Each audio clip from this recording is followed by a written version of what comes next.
is your favorite CEO, Miss Flo, back with another episode of Neon Mike, where the conversation just glows. I'm here at the Artemis for Create Lady J's Aggro Tour, and here I have with me is Courtland Johnson and his band. You guys just finished your performance here, and I was like, first of all, how do you guys feel about the show tonight? Oh, it's been great. I love the energy. I love an aggressive show. I'm sorry I can't speak. I just got off stage. I do a little bit of acrobatics, so I'm a little bit winded. It looks like Game 7 of the finals over here, but that's how we get down. And it's been an amazing night. Lots of energy, lots of great vibes. Love it. This is what I do it for. Awesome, awesome. How do you feel about it? This was super, super fun. We got to play some songs that we haven't played in a really long time, Displaced and Blaze, and those are some of my favorites. And, I've been singing more with background vocals for Chris, so like tonight was one of those nights where, try to do more of that. And that was super fun, and I'm so honored to be a part of this band. Nice, nice. It sounds like you're stepping outside your comfort zone and just expanding on your craft. Awesome. All right. It's just a wonderful that I'm along for the ride, and I'm enjoying playing with these guys, CJ, and we're amazing friends. We're amazing friends, and we have a good time. So I think that reflects throughout the show, and that gives me good feeling right now. All right, awesome. So I mentioned like you all been friends, and like how did you guys form this band? Like how do you guys get started? Well, I call it my band of amazing friends because that's how I got started. Like I said, these are just my homies, and like I said, they're so talented. I wanted to do something awesome with my talented friends, and I know so many awesome, gifted musical people that they've been helping me bring my dream to life. Like this album that I've been creating is like my dream. It's like my dream art project. It's like a 2-part album that's coming out this year, and these guys they brought us to life. Like in real time. What was in my head is now out here for people to beat their feet and dance and have a good time, and like. There's no greater value than that. There's nothing more special about this than that. All right, awesome. So, when is the album coming out, and do you have a title yet? I do. So it's going to be in 2 parts, kind of like an Avengers Endgame. I wanted it to be kind of epic. So the first part is called Cherry Blossom Typhoon. It is mostly the songs that we've been playing the past year and a half. It's more of an alternative rock kind of funk. It's the lighter side of things of what we do. We're a very versatile act. So that's going to be the lighter side. And then in the fall, I'll be dropping Sunflower Hurricane, which is the second half, which is a little bit heavier, where some of those heavier songs in the middle of the set tonight came from. Some of the punk rock, some of the metal feel is going to be on that album. So. Okay, that's very interesting. I get the Cherry Blossom because you're born and raised in D.C., correct? I was born in D.C. but raised in Maryland, which is the cherry blossom, aspect of it. Kind of reminds me of the Maryland flag, and kind of just wanted to have a darker mirror to Cherry Blossom Typhoon, because Cherry Blossom Typhoon is all about fun. It's a retro aesthetic. We do funk, we do blues, we do like old school go-go, new school go-go, and it's a love letter to the city, but it's also a love letter to the past and the organic feel of music. And Sunflower Hurricane is kind of the opposite of that. It kind of embraces some EDM stuff, some futuristic stuff, some more highly produced stuff in the studio with more artificial sounds and experimenting with some darker sounds as well. That's pretty interesting. So it sounds like there's no limit to the genre of music that you guys can play. It's very expansive. So I'm excited to hear about that. So wait, did you say a release date yet, or is it it's pending? It's going to be late April for Cherry Blossom Typhoon, and then we're going to be September for Sunflower Hurricane. Okay, nice. I'll be looking forward to that and really listening to that. I got a sample of what we would expect to hear. It's to hear go-go and punk. If you just said that to somebody, they'd probably look at you a little huh? What? But it's just the way you guys blended, it was just so effortless. It was just it makes sense when you actually hear it. So what made you want to fuse go-go and punk? Because I'm from DC, but I've never made go-go music. I'm from this area, so I wanted to do something that is go-go but felt different, because there are enough go-go bands. There's a lot of go-go bands that are doing traditional go-go, so I wanted to just do something that I've never heard before. So we're not the only people or the first people to do go-go punk. Shout out to Tone P, shout out to Hugh, those are my homies. Shout out to Breezy Supreme. There are other great artists doing go-go punk stuff in the city, but we wanted to just do our own thing, our own flavor of it, our own unique style of it. And judging by the reaction downstairs, it looked like it's working. Oh yeah, there was like a mini mosh pit, which was like you were in it with your guitar. It is like it was people were feeling that energy. Go Go is very it. It's kind of hard to describe. Like if you're not from DC or the DMV area, Go Go could be very a culture shock. As I learned from one of my friends that's from originally from New York, but it's just like honestly, like you went on tour to New York. So how did people react to Go Go and punk simultaneously? Well, their beat their feet moves were not as quite as crisp, but at the same time, they really embrace it. I love it. Brooklyn is my home away from home, so I got to shout out to Brooklyn, all my homies, my fam up in Brooklyn, Stevie Seaweeds, everybody up there who looks out and came out to the show. One of the reasons I wanted to do that show in Brooklyn was to bring Go-Go to my people, because a lot of my people in New York as well were like, they know a little bit about Go-Go, maybe like some Chuck Brown or something, but they don't know the culture. They don't know really anything about Go-Go. So we wanted to bring that to them firsthand and be like, hey, this is our culture, mixing it with, some of the stuff we did up in New York. And they really embraced it. They loved it. It's something different for them. For us, those are hometown sounds. We used to, the percussion and the grooves and things like that, but that's something exotic for them. So it's very cool to be able to bring that to a new audience and to also just, pay homage to where I'm from as I go to more places. No, I love that. It's like one, you're educating the masses on what some people may consider a niche genre or something that may be limited to just the DMV. But people forget about like doing the butt. Like that was a pretty big hit in the 80s. I mean, for some reason it just kind of just didn't actually it's like it's big in Germany. I learned that. It's like okay, imagine Germans beating their feet. I'm down with that. Hey. You know what I mean? Like it's I feel like Go-Go is for everyone. That is what I said when I took it to New York. I feel like Go-Go should be for everyone, and it needs to be taken out of the city more. Not that, there's anything wrong with it still being the central sound of Chocolate City, but I just want more people to be able to know about it and enjoy it and to be able to, see the people in New York attempt to beat their feet. It wasn't great, but they tried, and I respect it. It's fine. You know what? We'll give them some reprieve. Because again, it's a culture shock. But we appreciate you just being in it. Because I feel like I was younger, I didn't appreciate Go-Go as much because it was a lot of cover songs instead of original. Yeah. So it's great to see you guys kind of elevating a little bit and helping the genre expand, as it should, because I feel like DC has been fighting to keep Go-Go alive, and I definitely see you guys at these different shows to show love to Go-Go. So thank you so much for basically preserving a piece of DC history here, and thank you so much. And like I said, you guys put on such an amazing show, but I'm just curious as to what is one of the songs that makes you glow the most and why? That makes me glow the most? Yes. My favorite is Displaced,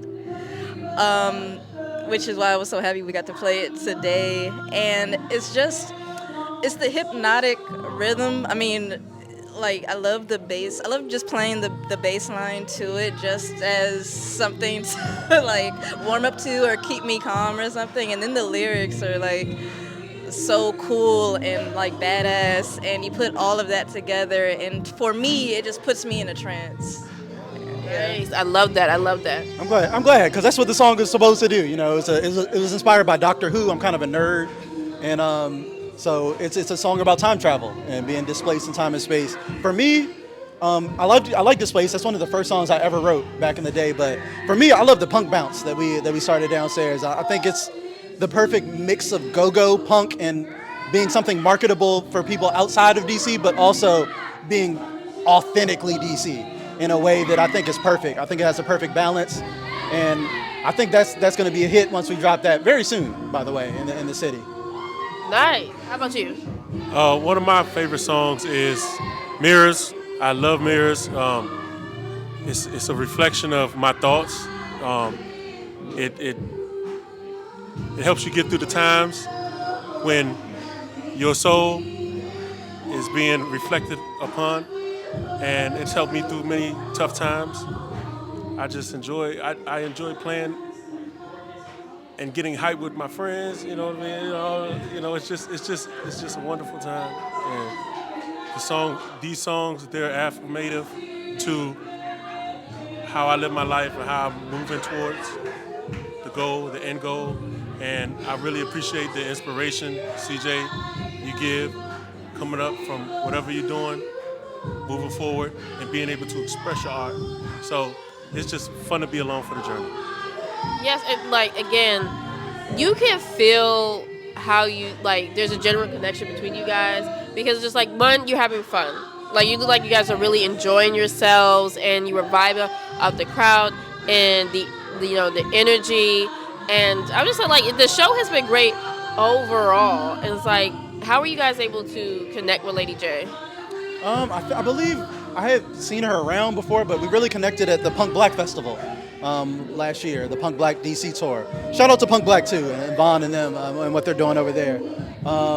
Yeah, we connected there, and she was talking about the Aggro Tour, and I think I think that was the first time she may have seen us do aggro music, because we have such a versatile catalog. As you said, like a week before Punk Black, we were at the Warner Theater playing a blues gig, opening up for Eric Gales. So like, wow. We had to break out a totally different set, but that's the great part about this catalog of music, because I have such a diverse taste in music. So when I'm writing, it could go anywhere. It really could go anywhere. Like, honestly, it could be punk. We have a disco song on the album. We have a blues song on the album. We have a soul song on the album. We got EDM. I'm trying to think of what else we got to cover. I got basically everything except country music. You good. Like, we got you. Well, sorry for the country music fans. Maybe one day. But I was like, but it sounds like it's just like something for everybody. And I just like that you guys don't like put yourself in a box either. It's just like whatever like comes to you, you're willing to experiment with different sounds. And I feel like some artists like tend to limit their craft, or sometimes they're not putting themselves in the box. Sometimes the media puts them in a certain category. Like a lot of like, I'm gonna use like maybe Doja Cat as an example. She's like a rapper, and she's also could go into pop, but I feel like some people may just put her in R&B and rap, but it's like she does so much more with her sound, and that's like unfortunate. But I do appreciate you guys as like a band of color be able to show that your range, and also like just reclaiming the lost. Well, I wouldn't say the lost. The rediscovery and the reemergence of go-go and putting a fresh spin on it by incorporating punk.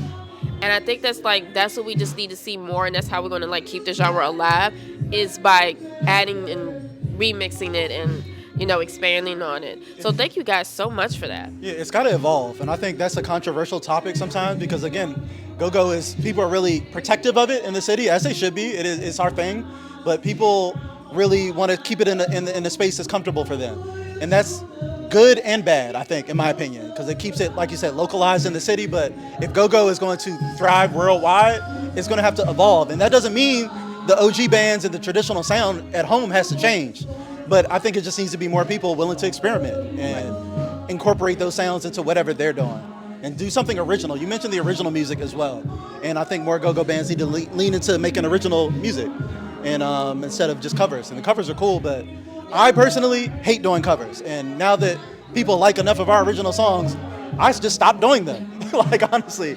And if we need to fill a set with another song, I will write another song, like I did for the Warner Theater. We didn't have any blues songs before that, but we did by the time that gig did, because like that's how I get down. And like I have so many songs and ideas in my head. It could go anywhere. That's interesting. Wait, how long does it take you to write and produce music? Production takes longer than writing, for sure, but I mean, with the new technology and things out, production speed has increased a lot. So I plan to release 23 songs this year. Like, and I'm pretty much, most of them are in the final phases of being done. So I haven't released a lot of music over the years, so I'm looking to make up for lost time. Wow, Make sure the fans get all the music they've seen us play over the years. That's amazing, because like I haven't heard like a 23 album track for a while. It's usually like maybe 12, and a lot more EPs too. Yeah, a lot of people doing EPs. That's why I wanted to do a double full length. I am going to split it up so it's two separate albums and give you a little room to breathe. So Cherry Blossom Typhoon will be the sound of the spring and the summer, and Sunflower Hurricane will be your your fall, sound. So I just wanted to do something ambitious. I've never seen it either. I've never seen somebody's debut album be basically try to do Speaker Box of Love Below, or something that epic and that ambitious. But why not? I can do whatever I want. Like that's the whole point of being a rock star. Is you can do whatever you want. Right, and fair, especially when you're not like tethered to the restrictions of a traditional label. Yeah, I'm independent. Yeah, so it's like that's the beauty. There's challenges of like trying to do everything on your own, but there's a beauty in like your freedom and like you're not compromising your art, and you're free to do like whatever. There's no chains, and it's like I'm so excited to like hear about your project, and you guys should definitely follow this band because you will not be disappointed, and you will definitely sweat. You'll get a good workout from listening and join the mosh pit. So please do follow. And before we close out, what advice do you have for somebody that's coming into the music industry? I would say make the music that you want to make, that you want to hear. Like my album, as I listen to the demos for the tracks, I've just been listening to it nonstop because this is a music that didn't exist that I want to hear. This is what I would put on my playlist all day, every day. And I just say put what you want into the world and don't be overly critical of yourself, and don't let other people who are not walking your journey dissuade you. Don't let somebody who's trying to do a government job or a desk job their whole life give you advice on chasing an art dream. You know what I'm saying? Listen to the other people that have done what you want to do or are doing what you want to do, and surround yourself with like-minded people, like my amazing friends here, who will help you, and you can help each other reach, whatever you want to manifest. And that's awesome. You like anything additional to say, advice? He pretty much hit the nail on the head. Just follow your heart. Make what you want to make. Just let out whatever is inside of you. And like you said, don't let other people convince you otherwise. Follow your spirit, your inner voice. Lovely.